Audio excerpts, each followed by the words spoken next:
We've done some, well, force diagrams, we also call them free body diagrams. We've done some of those already, but now it's time to apply them, and a two-dimensional problem is about as difficult as we get in this class, so let's show you how they work. That way you can handle the hardest of them from the get-go. The question should be popping up on your screen right now. A 50-kilogram block is resting on a 30-degree incline. Find the normal force acting on the block and the minimum coefficient of static friction required to keep the block in its location. Alright, first thing first, and the first thing is the force diagram, or free body diagram. We're going to draw a block on a 30-degree incline. That's probably not really 30 degrees, it's more like 35 or 40, but that's going to work for now. You get the idea. My block's not exactly square either. Now, the force is acting on it.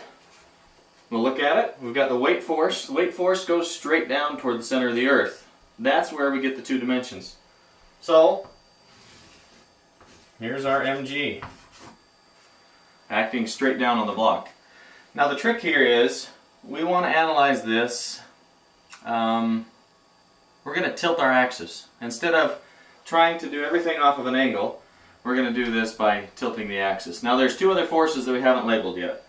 We have the normal force. The normal force in this case is acting perpendicular to the surface that it's resting on. It's the force that that surface applies to the object. So it's at a 30-degree angle to the weight force.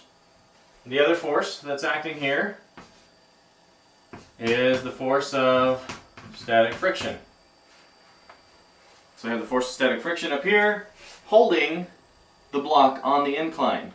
Now if the static friction force is not sufficient to hold it there, the block is going to slide down. But from the problem, we can assume the block is holding still. That's what the problem said.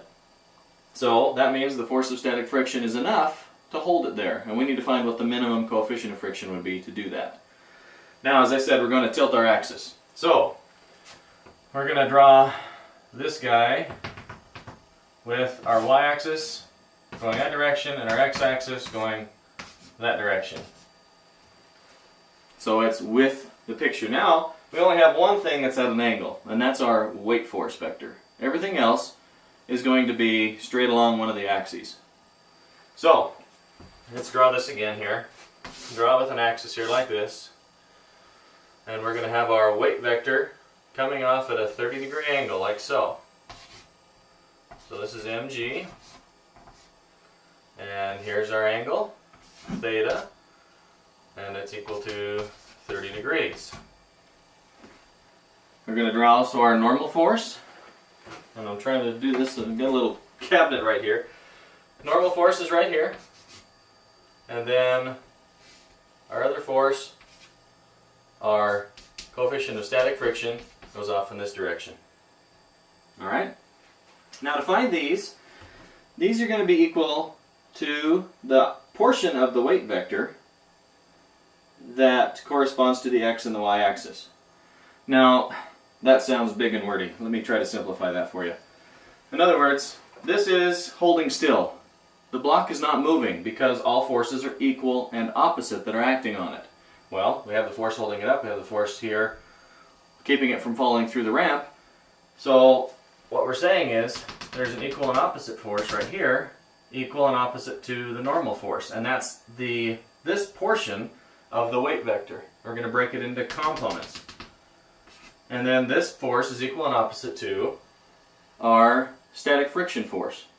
We need to break it into components so we can figure out what this one and this one are in order to solve this problem.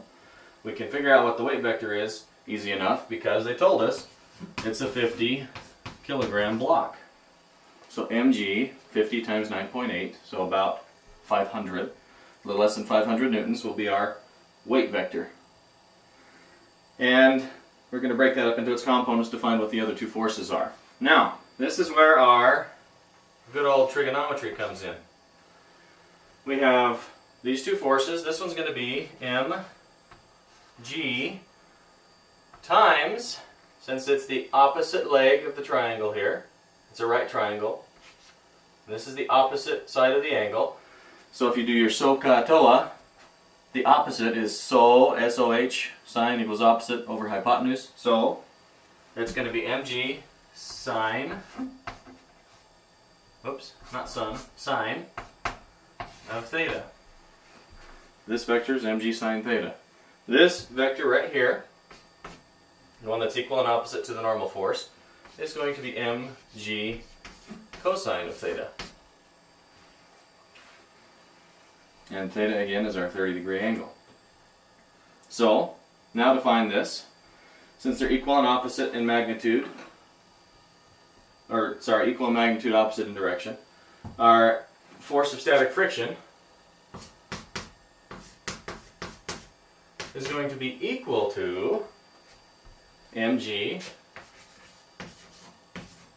sine theta. Our normal force is going to be equal to mg cosine of theta. And now we could call one of these negative if we wanted. Make negative mg here, and that way, you know, that kind of confuses things a little bit. We're looking at magnitudes for the answer to this question, so the negatives really don't mean much other than direction. I'm not going to make you go through all that. Two-dimensional motion, we'll deal with some negatives and we'll need to have them in there. Alright, so these are the two things that we have. In order to solve them, we've got, well, our question asked, let's refer back to the question. Find the normal force acting on the block and the minimum coefficient of static friction. Well, the normal force, we're all set up to solve that problem already. mg times cosine theta. So, N equals mass, 50 kilograms, G, 9.81 meters per second squared, and then times cosine of 30 degrees.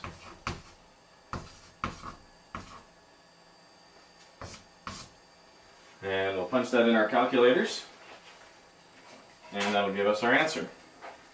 Don't forget you'll need it in degree mode to solve a problem where degrees are given. So the other way to measure angles is radians. We'll deal with that when we get to angular motion. So we have 50 times 9.81 times the cosine of 30 degrees. And it gives us an answer of a normal force equal to 424.78 newtons. We're going to look at significant figures here. The problem did have a decimal point in it right there. I didn't draw it up there. So we had two significant figures here, 3 here, and it also gave us a decimal here. So we had two significant figures on our angle. So we can only keep two significant figures here. So our answer is 420 newtons. And this chalkboard's hard to draw on. Let me try that again. That's almost legible, as it should be. Okay, that's the first part. We've answered the first part. What's the normal force? There it is, 420 newtons. You'll notice it's a little bit less than the around 500 newtons that this vector is going to be, 50 times the 9.8. So that makes sense. It's going to be a little less. The 30-degree angle leaves most of the force pointing straight down because a 30-degree angle is not quite 45. Alright, let's solve it for the next part. The next part of the problem is asking us for the coefficient of static friction required to the minimum required to keep the block on the ramp. Well, here's our formula for static friction force. It's equal to the normal force times the coefficient of static friction. Well, it's asking us for the coefficient of static friction, so let's solve for that variable. That means we'll divide both sides by the normal force. So we're left with mu sub s, and this letter is mu, mu, not to be pronounced anything else, mu sub s equals the force of static friction divided by the normal force. Force of static friction, well, we can find that. That's this vector right here, mg sine theta. The normal force we've already solved, 420 newtons. It was our mg cosine theta. So going back, plugging things in, this would be our formula, mg times sine of theta. Again, substituting in this for this from this formula here. Since these are equal, we're just substituting it in to take its place. Same thing going to happen right here for the normal force. It's mg cosine theta. So we have mg times cosine of theta. Our mu sub s is the ratio between this one and this one. And you'll notice I gave this big long spiel in our module that started us out with numbers and units and how important units are. Numbers without units don't mean anything. Well, this is the exception. This is just going to be a number. It's not going to have a unit because, well, this one's in newtons and this one's in newtons. The newtons are going to cancel out and we'll be left without a unit. So, here we go. Mu sub s is equal to that, which of course our values are going to be, mass is 50 kilograms times 9.81 meters per second squared times sine of 30 degrees. I'm running out of chalkboard here. Divided by 50 kilograms. And I'm writing this out because I want you to write these out when you solve it. You should make it as clear as possible how you solve the problem. The College Board, who's grading your AP test, is probably more stringent than I am. So, write it all out. 9.81 again, meters per second squared, and then divided by the cosine of 30 degrees. And again, we're only going to be able to keep two significant figures when we're done, because we're limited to two significant figures here, and the 2 on the 9.8. So, I'll go ahead and punch that in our calculators again.